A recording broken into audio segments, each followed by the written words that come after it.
the first question we had was, when did you start racing and how did you get into racing? I started driving for the first time when I was about 8 years old, racing more competitively when I was about 10. But I got into racing because my dad, he used to race motocross and supercross professionally, and he and my mom didn't want us racing motorcycles. So we got into karting at a young age. So next question is, who was or is your biggest inspiration in racing? I think that's kind of a tough question because well, first off, my dad has had a lot of influence and help in my career. But as far as choosing one specific driver that I just absolutely want to emulate, I think it's hard because as humans, we're not perfect. So there's not really like one person that is obviously good at everything. So I just try to take, inspiration and key traits and lessons from several people. But I do admire Jim Clark's story. And then Lynn St. James has been there on and off throughout my career to give me some inspiration along the way and advice. My question is, what advice would you give to someone aspiring to be in the motorsport industry? I think it's pretty generic advice for anybody wanting to do anything is just, do your research and see what opportunities are out there, see how you can get involved, or maybe try a few things and see what you can't, like what things you would like to get involved with. So, and a lot of times there's good opportunities to go out there and get experience, whether that's just volunteering as a mechanic or trying to shadow an engineer or even like learning more on what a driver does day to day. So I think research is probably the number one advice. And then second is, put yourself at events and introduce yourself to people, because if you're not there present trying to engage in the opportunities, then you're going to miss out. So those would be my top two advice. So my question is, what are your goals in the future in racing or maybe anything else in life? Long term, my goal is to make it to IndyCar, as well as I would love to run in the 24 Hours of Le Mans one day. And then as far as engineering goes, it's a bit on the back burner right now, but I maybe would like to go back and work in F1 again, or I think it would be great to work in IndyCar as a race engineer. Okay, so do you have a favorite track that you've ever raced at? I've never raced on this track, but it was the first car track I ever drove. It's Laguna Seca, and I think it's a very cool and very unique track, and definitely has some big moments where you just kind of have to like go for it, especially through the corkscrew and stuff. So my next question would be, what made you fall in love with IndyCar in particular? I think, well, I mean, growing up in the States, it's much more accessible than Formula One. So being able to see that and then knowing and getting to like follow the stories of the drivers, for the last several years. And when I was young, and especially like Elio was one of the characters, and just seeing like his personality and his passion for the sport. And then just being able to see the 500. I think that's kind of a very special event to see and then see in person and just kind of feel the magic of everything. It's pretty special. And then IndyCar also has a lot more, I feel like, overtaking, and there's just so much more race action that goes on because the cars are a lot closer. So that is also what draws me to it. The next question is, aside from racing, you're also a mechanical engineer and driver's coach. So how did you get into those things? What's the inspiration behind it and such? For mechanical engineering, I was just one of those weird kids that liked school, and I liked math and science, and just kind of like stuck with it. I sort of just gravitated to any subjects that had to do with that, and then knew that I wanted to have something to do with some involvement with STEM as my degree, and then ended up taking like a placement test or something that gives you like advice on maybe what you would be interested in or what you would be good at. And engineer and artificial intelligence was like one of the top recommendations for me. So I was like, started to seriously think about that. But then I ended up choosing to go to the top public engineering school in the States. That it's a small school, but it was also based in Colorado, which is where I'm from.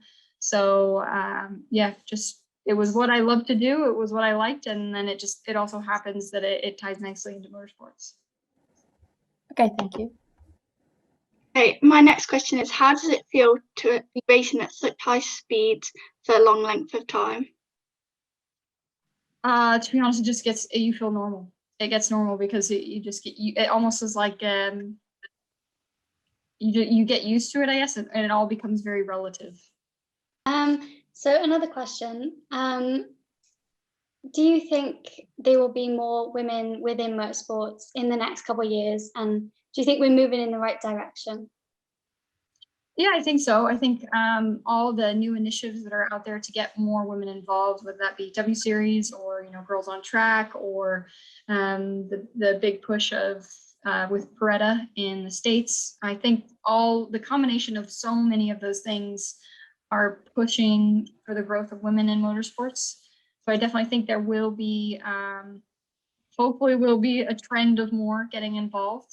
And I think we are on the right track, but there's still like lots of work that needs to be done, and we have a long way to go. All right. So another question is, if you've gone to watch a motorsport event live, which has been your favorite to go and watch?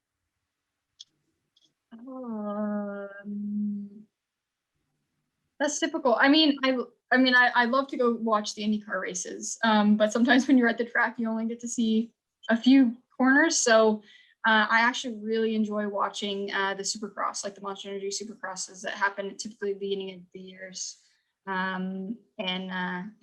love the action with that. The whole environment around it is just, everyone's just excited and happy to be there, and it's really amazing to watch what those guys can do, because it's just, to me, that's like next level. So I really appreciate what kind of athletes they are. Do you prefer night races or like daylight? Because sometimes, like Bahrain, for example, is always at night, and Singapore and stuff. So do you prefer that, or is daylight better? I guess as long as the track is well lit, it doesn't make a difference, because as long as you can see where you're going, it's not too bad. I did do an endurance race once that was like very poorly lit, and it definitely is more mentally draining when you have to go through something like that, because your concentration level is, I think, so much higher because you're just trying to see ahead. But I like both, honestly. I think it's fun when you get to try and have a mixture of both. Okay, thank you. Question, do you think it's important to have a good relationship with your team? Absolutely. I mean, you don't do it without them. So if you don't have a good team behind you, and if you don't have a good relationship with them where they have trust in you and you have trust in them, then it just makes it harder to get to the end all goal, and just making sure that you understand, what each person needs in order to perform at their best, I think is really important in order to achieve results. So I was just wondering what a typical race weekend looks like for you. Like, is it very busy, or how do you go about it? So it depends, because right now with COVID, it's changed things quite a bit, because we we're not able to like interact near as much, like with the public. So in 2019, with Wseries for the first season, like it was, we had something pretty much booked out. Like we have a minute by minute schedule, and it was very much full of lots of engagements, and then always getting in that race preparation beforehand. So a typical race weekend though would be usually the day before you're on track. You show up, you do a track walk, you have a debrief with your engineer, check the fit in the car, make sure that everything is working properly, everything is comfortable. Maybe if the Wseries has sims on site, so sometimes you're able to drive a sim if there is one available. And then the next day, like for Wseries, for example, is we have FP1 and qualifying. So we'll have a debrief again before FP1, go through a warm-up procedure routine to get activated before we get into the cars. And then after the session, we have a debrief. We can talk to the driver coaches, go over video data, go through, we can drive the sims again and go through some techniques if we feel the need to do that. And then we sort of refocus, whether maybe eat lunch. Obviously, nutrition is important throughout the day, and always having like that hydration level up as well, especially in the hotter races like they are right now.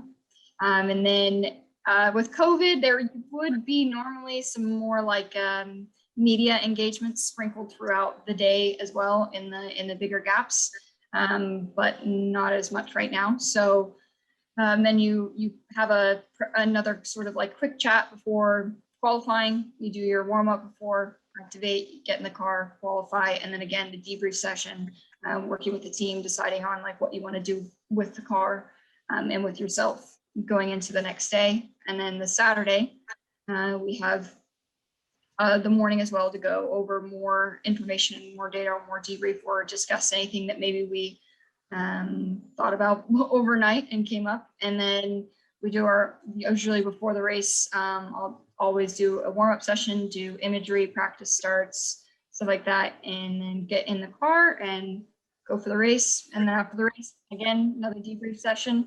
And then whatever media engagements are required throughout the weekend as well.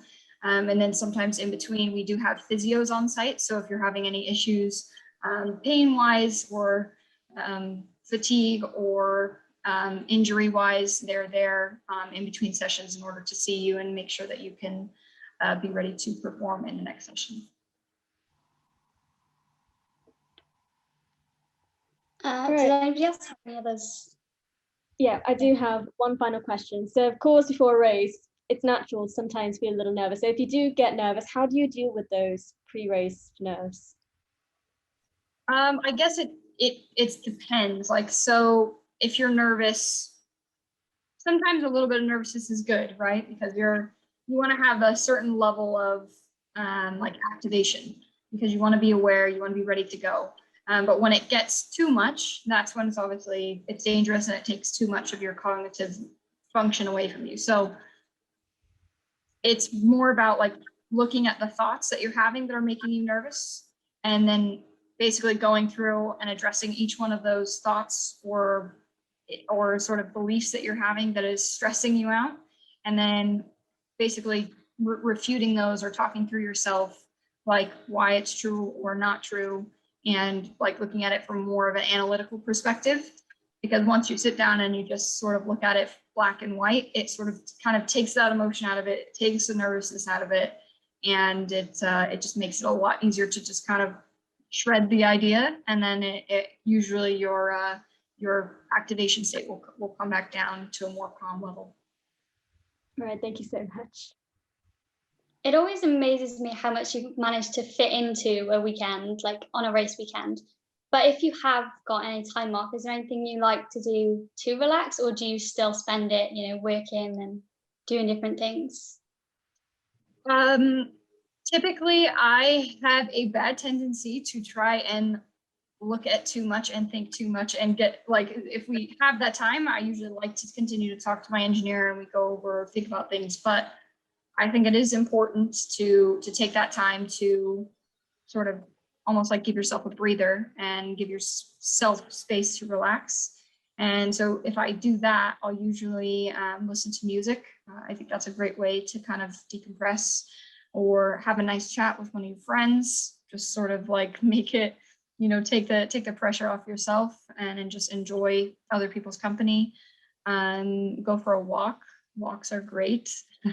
And what else? Maybe have a chat, like give a call to my dad or my parents back home and just see how they're doing. And yeah, I guess those would be my top things. It has been so lovely to talk to you. Do you have like tell everybody where they can find you on social media and things so they can keep up to date with everything? Yeah, of course. Yeah, you can find me on Instagram as Sabre Cook, just my name, and then you can find me on Twitter as Sabre_Cook, Sabre Cook Racing on Facebook, and Sabre Cook on LinkedIn. So you can you usually find something about what I'm doing, where I'm going, and all that on those channels. Well, thank you so much, and thank you to everybody for listening as well at home. Yeah.